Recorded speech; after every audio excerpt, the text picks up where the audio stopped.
Spoken in the voice of Jessica Oppre, let's get one thing straight. No contact is a boundary, not a bullet. Silence isn't power unless you're doing something with it. And if you think ignoring her is going to crush her ego, baby, you're playing checkers when life's handing you a whole chessboard. She doesn't lose sleep because you're quiet. She loses sleep when you become unrecognizable to the version she used to control. Let's talk facts. Her ego doesn't crack when you go ghost. Her ego shatters when she realizes you didn't just leave you evolved. When you stop reacting, that's one thing.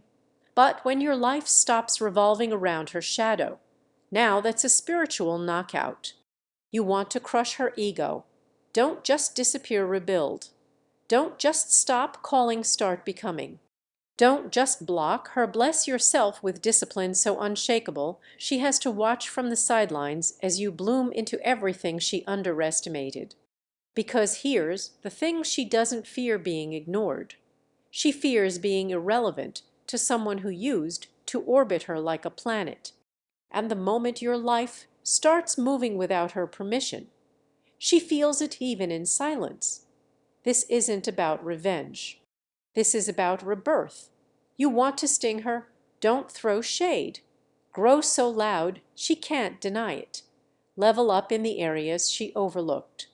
Work on your body, clean your space, build your mind, secure your bag, and walk in rooms with the kind of energy that whispers, "You don't even get access to this version of me." You want to crush her ego. Stop wanting her to notice, because that right there is still power in her pocket.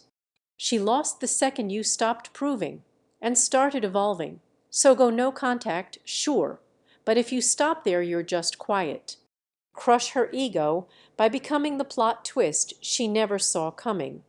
Not by being loud, but by being legendary. So many people think that going no contact is this magical switch that flips the power dynamic in their favor. Like silence is some kind of secret revenge. But the truth, no contact is not the flex people think it is unless it's backed by real internal change.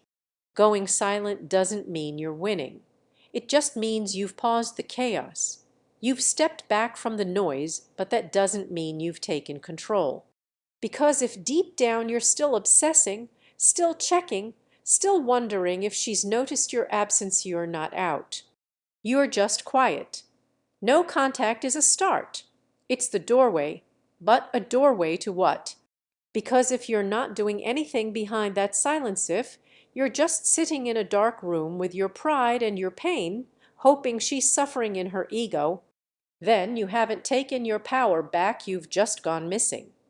You see, her ego doesn't bruise because you stopped talking. It bruises when she realizes you stopped needing validation. It bruises when she sees you didn't just walk away, you walked forward. Forward into purpose, forward into power, forward into a version of yourself she never thought you had the guts to become. But if you're using no contact like a punishment, hoping she feels guilty, hoping she breaks first, hoping she comes crawling back, then it's not power. It's a performance. And performances don't heal, they distract, because real no contact isn't silence aimed at her, it's silence for you. It's about removing the noise so you can hear yourself again. It's about choosing solitude over dysfunction. It's not about hoping she misses you. It's about creating a life so full she couldn't possibly keep up.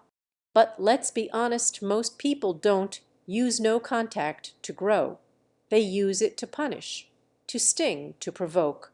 And that's where they lose. Because the moment you make silence about her, you give her your energy again.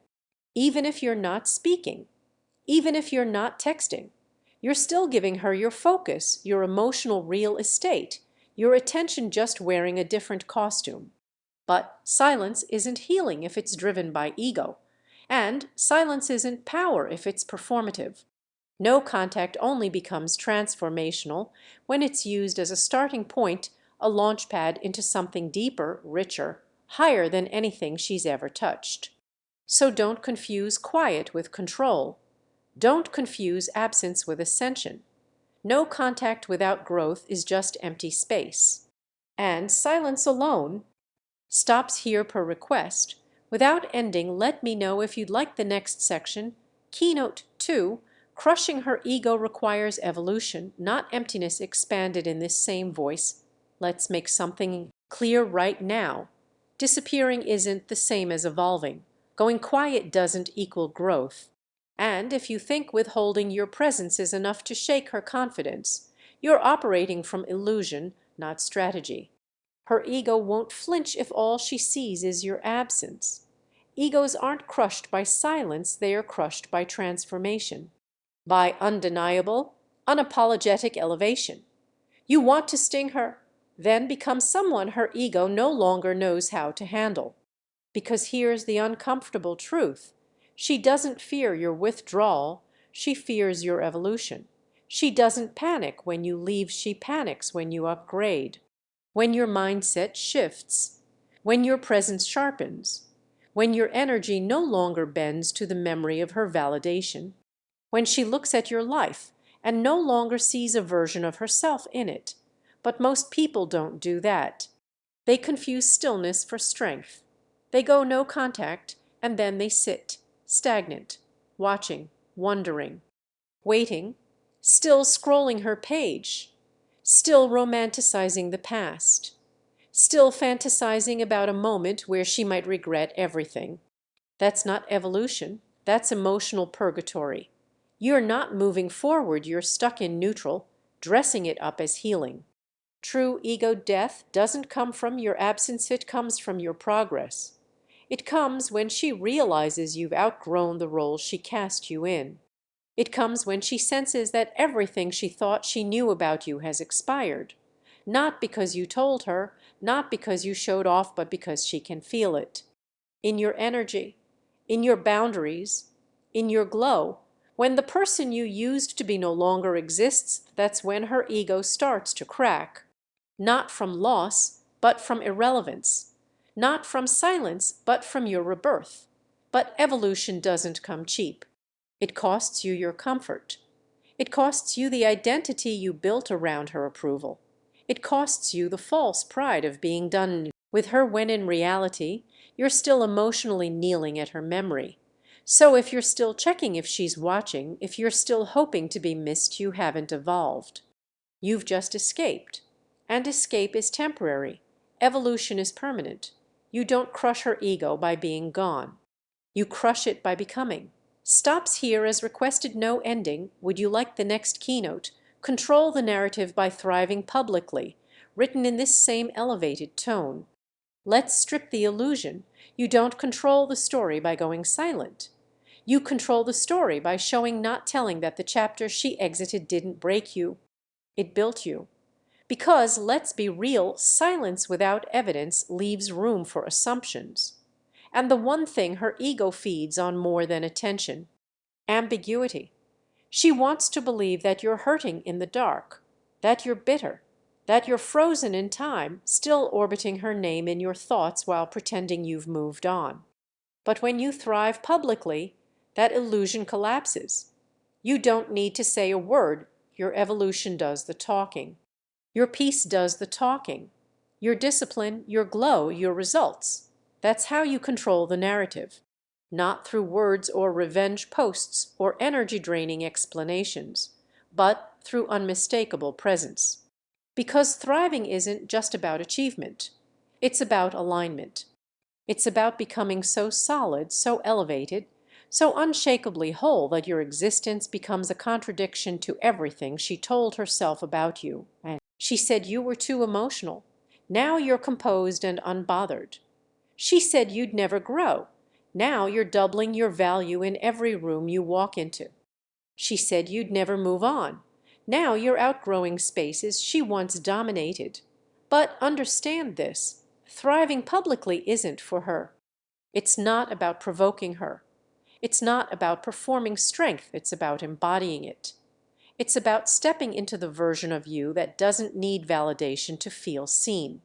Because the truth is, when you're really thriving, you don't even think about what she sees, but the irony. She sees everything. She hears about it. She scrolls through it. She feels the shift even when she pretends she doesn't care. Because her ego needs to know that you're still affected. And when she sees that you're not, when she sees you lit up from the inside, grounded in a purpose that has nothing to do with her, that's when the story changes. Suddenly, she's not the one who left someone who needed her. She's the one who lost access to someone she misread.